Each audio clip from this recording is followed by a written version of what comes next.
Kali ini saya membuat video untuk memenuhi tugas besar pengantar ekonomi makro. Saya terdiri dari suatu kelompok yang berisikan saya sendiri, kemudian ada Nabila Yulia dan Sri Mulyani. Kami akan membuat part-part video yang berisikan jawaban-jawaban yang telah kami bahas dari pertanyaan yang ditujukan oleh dosen terkait tugas besar ini. Kemudian saya sendiri akan menjawab nomor 1 dan nomor 2. Nah, di nomor 1 ini jelas pertanyaannya ialah jelaskan ruang lingkup ekonomi makro. Di sini saya akan menjelaskan apa itu ilmu ekonomi. Ilmu ekonomi ialah suatu cabang ilmu yang mempelajari perilaku manusia dalam mengoptimalkan pengambilan keputusan atas alternatif pilihan terbaik pemanfaatan sumber daya untuk memenuhi kebutuhan dan keinginannya. Nah, secara singkat itu, ilmu ekonomi ialah pendistribusian barang dan jasa dalam memenuhi kebutuhan manusia yang tidak terbatas, tapi sumber dayanya terbatas. Ilmu ekonomi itu dibagi menjadi dua cabang, ilmu ekonomi makro dan mikro. Ilmu ekonomi makro secara singkat itu membahas tentang kegiatan atau secara individual, entahkah itu konsumen atau perusahaan. Namun ekonomi makro itu membahas tentang secara menyeluruh kegiatan perekonomian secara menyeluruh, dalam hal ini negara. Nah, secara spesifik ekonomi makro itu ialah suatu cabang ilmu yang khusus mempelajari cara bekerja atau mekanisme perekonomian sebagai suatu keseluruhan atau agregat yang berkaitan dengan efisiensi penggunaan faktor produksi yang tersedia agar terciptanya kemakmuran masyarakat yang maksimal. Ekonomi makro ini sering dipakai sebagai instrumen untuk menganalisa dan merancang target kebijakan yang terkait dengan inflasi, meningkatkan pertumbuhan ekonomi di suatu negara, pendapatan nasional, pendapatan domestik bruto, pendapatan nasional bruto. Nah, semua ini terkait dengan kebijakan-kebijakan yang dikeluarkan oleh pemerintah. Nah, apa sih kebijakan itu? Kebijakan itu ialah terkait kebijakan fiskal, kebijakan moneter, dan kebijakan segi penawaran. Nah, adapun tadi tujuannya ekonomi makro itu untuk memecahkan masalah-masalah yang terjadi di suatu negara tersebut terhadap kebijakan yang dikeluarkan oleh pemerintah. Nah, apa aja masalahnya?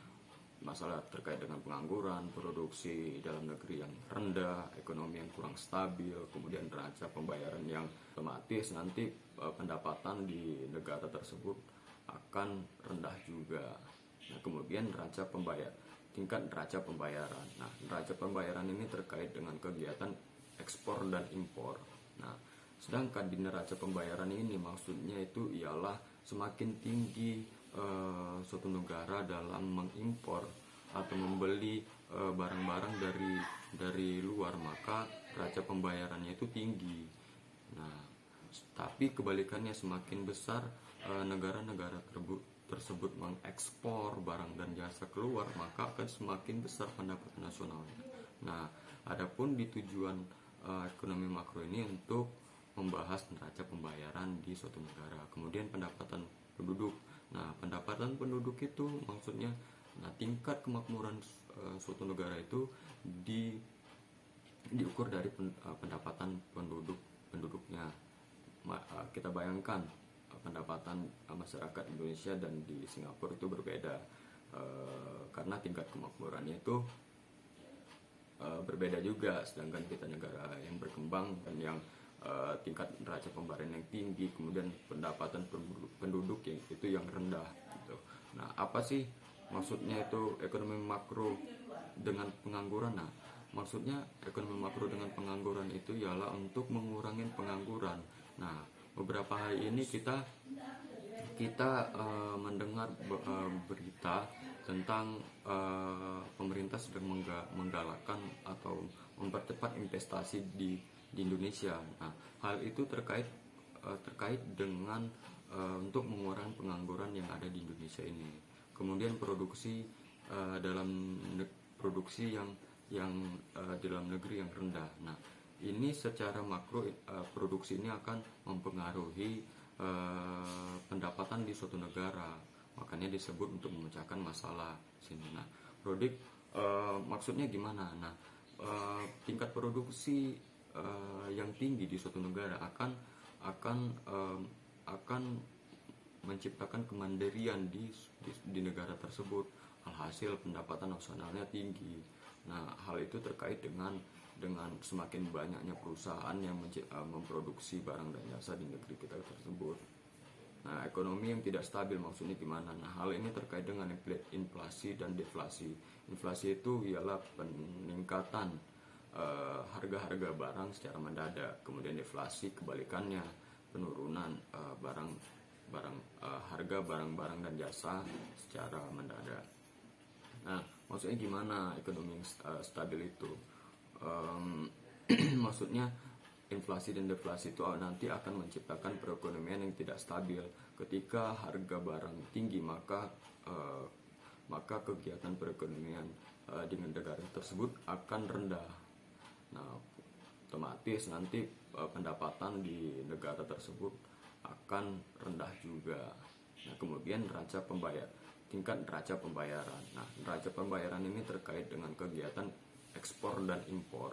Nah, sedangkan di neraca pembayaran ini maksudnya itu ialah semakin tinggi suatu negara dalam mengimpor atau membeli barang-barang dari luar, maka neraca pembayarannya itu tinggi. Nah, tapi kebalikannya, semakin besar negara-negara tersebut mengekspor barang dan jasa keluar, maka akan semakin besar pendapatan nasionalnya. Nah, adapun di tujuan ekonomi makro ini untuk membahas neraca pembayaran di suatu negara. Kemudian pendapatan penduduk.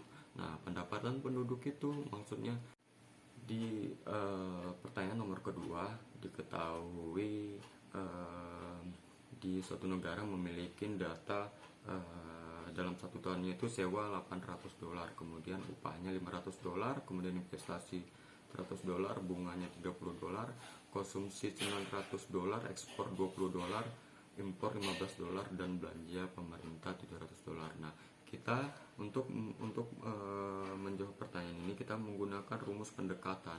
Rumus pendekatan itu bagaimana? Y sama dengan C tambah I tambah G tambah X kurang M. Nah, C itu ialah pengeluaran untuk konsumsi, sementara I itu ialah pengeluaran untuk investasi, G itu pengeluaran untuk pemerintah, dan X dan M itu pengeluaran terkait ekspor dan impor. Adapun X itu pengeluaran untuk ekspor dan M itu untuk pengeluaran untuk impor.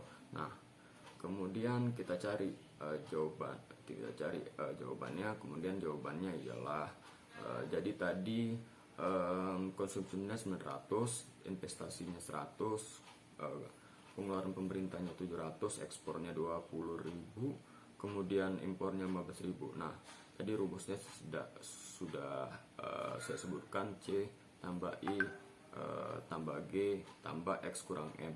Nah, tinggal kita masukkan rumusnya 900 tambah 100 tambah 700 ditambah tutup kurung 20.000 dikurang 15.000. Nah, di sini 900 tambah 100 tambah 700 sama dengan 1.700.000. Nah, sedangkan 20.000 kurang 15.000 sama dengan 5.000 sisanya. Jadi tinggal kita tambahkan 1.700.000 ditambah $5.000. Nah, hasilnya $2.200.000. Terima kasih. Untuk menjawab pertanyaan nomor 3, itu kan dipertanyakan adalah hitung pendapatan nasional real tahun 2020, dan sudah diketahui 2019 itu adalah PDB-nya 198,5 triliun dan indeks harganya adalah 152. Untuk tahun 2020 PDB-nya adalah 225,7 triliun dan indeks harganya adalah 160.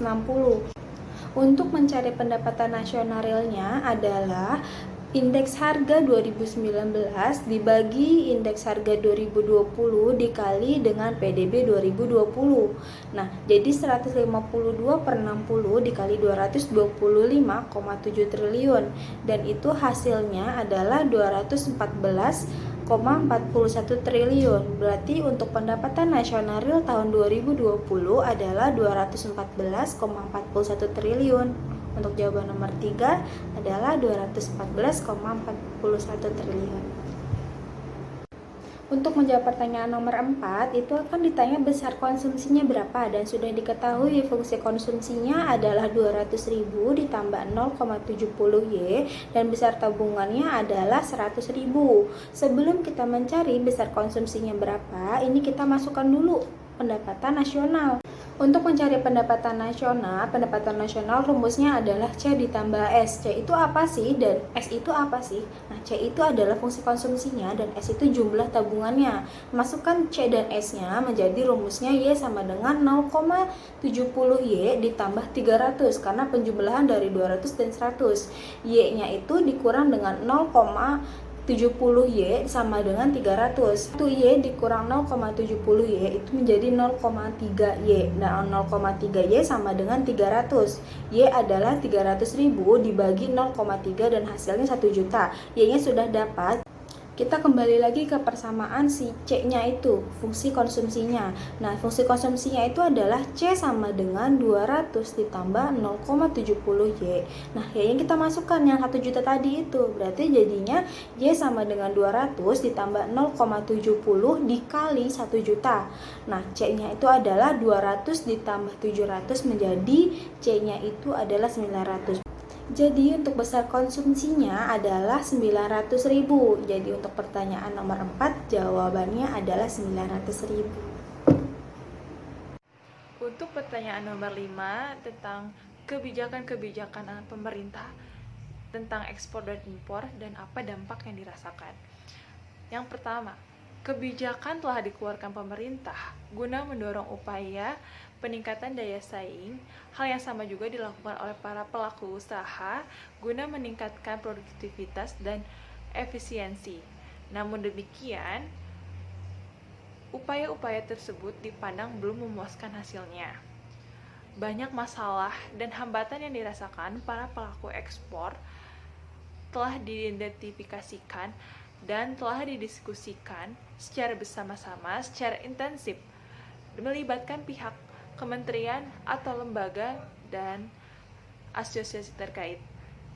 Kemudian harus ada yang mendorong pemerintah untuk melakukan perubahan terhadap berbagai kebijakan atau program yang diarahkan untuk meningkatkan daya saing ekspor nasional dengan sasaran utama adalah meningkatkan kelancaran ekspor dalam sudut pandang biaya, waktu, dan pelayanan sebagaimana sangat diharapkan para pelaku usaha nasional. Kebijakan yang kedua adalah peningkatan kegiatan ekonomi Indonesia selama ini berkontribusi pada pertumbuhan impor, terutama bahan baku dan bahan penolong. Sementara ekspor berjalan lambat, bahkan tidak bisa menyaingi atau menyamai pertumbuhan impor yang mencapai 2 digit data terakhir. Yang ketiga adalah merosotnya kinerja ekspor Indonesia selama beberapa tahun terakhir telah berdampak pada penurunan daya saing nasional. Mencermati kompleksitas masalah dalam pengembangan ekspor produk nasional yang telah diuraikan di muka, dapat disimpulkan bahwa infrastruktur masih menghadapi sejumlah hambatan sehingga belum mampu mendukung kinerja ekspor nasional. Oleh karena itu, upaya peningkatan kinerja ekspor nasional melalui tindakan atau program nasional atau program kegiatan yang telah secara spesifik dan sistematis perlu didorong terus-menerus sebagaimana yang telah diformulasikan melalui proses dialog secara intens melibatkan peran aktif pelaku usaha dan pemangku kebijakan yang terkait. Nah, kemudian apa sih dampak dari kebijakan tersebut? Nah, pertama itu adalah semakin tinggi suatu negara melakukan ekspor produk, semakin tinggi pressure gross nasional atau yang disebut dengan GNP. Tingkat impor juga memberikan dampak terhadap nilai tukar. Nah, turunnya harga barang domestik akan membuat jumlah ekspor naik dan impor turun, sehingga permintaan akan mata uang domestik akan naik dan nilai tukar akan menguat.